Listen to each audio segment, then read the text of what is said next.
नमस्कार, स्वागत है आपका टीएफडी इंडिया में। मैं पूर्णिमा मेहरा और आप देख रहे हैं देश की बड़ी खबरें। प्रशांत किशोर ने पीएम मोदी पर दिया बयान। जन स्वराज पार्टी के संस्थापक प्रशांत किशोर ने हाल ही में एएनआई को दिए इंटरव्यू में कहा कि अगले 2 से ढाई साल में 9 राज्यों के चुनाव होने वाले हैं। इन चुनावों के रिजल्ट से आगे की दिशा दशा तय होगी। उन्होंने कहा कि मोदी और सरकार की लोकप्रियता कम हुई है। जम्मू कश्मीर, हरियाणा के बाद महाराष्ट्र और झारखंड के चुनाव होने वाले हैं। इन राज्यों के चुनाव के बाद दिल्ली, तमिलनाडु, बिहार, बंगाल और असम के चुनाव 2.5 साल के अंदर होंगे। उन्होंने कहा कि यदि बीजेपी इन राज्यों में अच्छा प्रदर्शन करती है तो उनकी ताकत बनी रहेगी, लेकिन नतीजे फेवर में नहीं आए तो इसका असर पड़ेगा। बिहार में बीजेपी को लेकर प्रशांत किशोर ने कहा कि वहां उनकी कोई बात नहीं कर रहा, उनके पास ना कोई चेहरा है और ना कोई प्रयास है। बीजेपी ने अपना नेतृत्व नीतीश कुमार के हवाले कर दिया है। प्रशांत किशोर ने कहा कि बीजेपी की मजबूरी है कि वह उनको मुख्यमंत्री पद से हटा नहीं सकती और बीजेपी का कार्यकर्ता मान रहा है कि नीतीश के नाम पर बिहार में चुनाव जीत नहीं सकते। उन्होंने कहा कि बीजेपी को दिल्ली में सरकार चलानी है, इसलिए वो नीतीश कुमार को हटा नहीं सकते। बीजेपी की हालत ऐसी है कि ना वह बाएं जा सकते हैं न दाएं जा सकते हैं। प्रशांत किशोर ने कहा कि नीतीश कुमार का जो दल है मैं उसमें रहा हूं, नीतीश कुमार के साथ काम भी किया है, तो उस दल की पूरी पूंजी नीतीश कुमार है। जब वही खत्म हो गई तो ब्याज से कैसे काम चलेगा? उस दल का कोई भविष्य नहीं है। प्रशांत किशोर ने कहा कि आप बिहार में किसी व्यक्ति से बात करिए, वो कहेगा बिहार में अधिकारियों का राज है, अधिकारियों का जंगल राज है। उन्होंने कहा कि लोगों को विचार करने की जरूरत है कि ये अधिकारियों का आखिर जंगल राज हुआ कैसे। नीतीश कुमार तो पहले भी मुख्यमंत्री थे।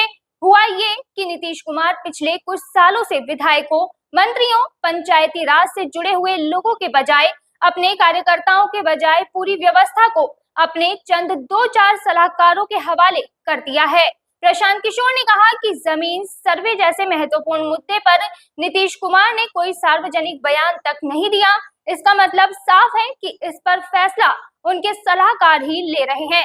उन्होंने कहा कि शराबबंदी के नाम पर बिहार में हर घर शराब पहुंच रही है। सरकार को 20,000 करोड़ रुपए का नुकसान हो रहा है। शराब और बालू माफिया खुलेआम काम कर रहे हैं। इन सब के पीछे भी नीतीश कुमार के सलाहकारों का ही हाथ है।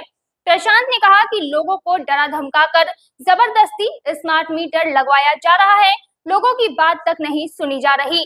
गांव में लोग परेशान हैं, समय पर रिचार्ज नहीं कराने पर बिजली काट दी जा रही है, बाद में रिचार्ज कराने पर भी लोगों को फिक्स चार्ज देना पड़ रहा है। इस दौरान प्रशांत किशोर ने कांग्रेस सांसद राहुल गांधी को लेकर भी बड़ा दावा किया है। उन्होंने कहा कि कांग्रेस की स्थिति में थोड़ा सुधार हुआ है।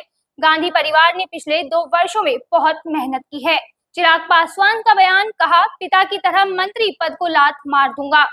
केंद्रीय मंत्री और एलजेपी के नेता चिराग पासवान ने बड़ा बयान देते हुए कहा है कि मैं सिद्धांतों के साथ समझौता नहीं करूंगा।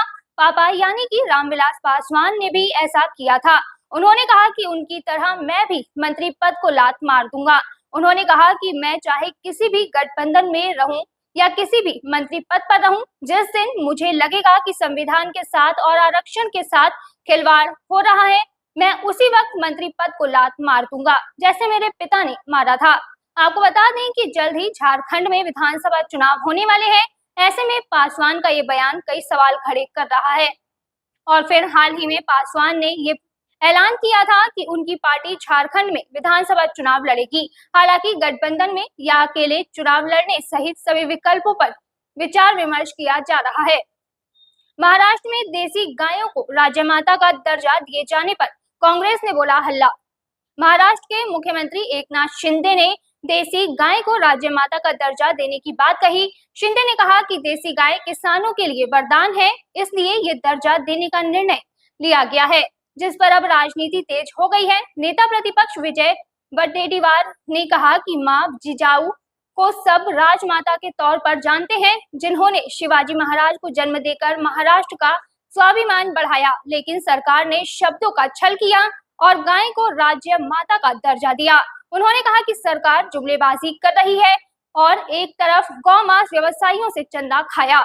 उन्होंने कहा कि जब मराठवाड़ में सूखा पड़ा था और गाय सहित बाकी जानवर भूख प्यास से मर रहे थे, तब ये सरकार कहां थी? इस मामले पर कांग्रेस नेता नाना पटोले ने भी बयान दिया है। उन्होंने कहा कि वो भी एक किसान है, गायों को राज्य माता का दर्जा दिए जाने का स्वागत करते हैं, लेकिन सरकार ने चुनाव के मद्देनजर इस तरह का निर्णय लिया है। उन्होंने कहा कि जब से केंद्र में मोदी सरकार आई है, तब से महाराष्ट्र मांस के निर्यात में नंबर 1 पर पहुंच गई है।